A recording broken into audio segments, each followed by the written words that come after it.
Evening viewer, welcome to our Glory Globe TV. Here's a breaking news. Yes, a suggestion by Russian President Vladimir Putin for a ceasefire in Ukraine to freeze the ongoing conflict was turned down by the United States following discussions between intermediaries informed by three Russian sources familiar with the talks to Reuters. Rejection marks the onset of the third year of the deadliest conflict in Europe since World War II, highlighting the significant gap between the world's two largest nuclear powers.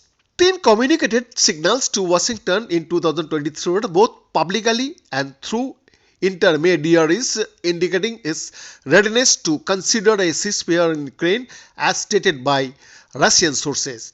The proposal involved freezing the conflict at its current lines without ceding any Ukrainian territory controlled by Russia, presenting what some in the Kremlin perceived as the most viable path towards a peace resolution, reported Reuters.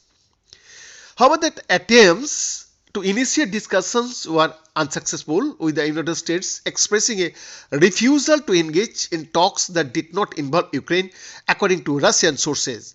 While a US source denied any official contact regarding the matter, key stakeholders such as the Kremlin, the White House, the US State Department and the Central Intelligence Agency, that is called CIA, declined to comment on this issue.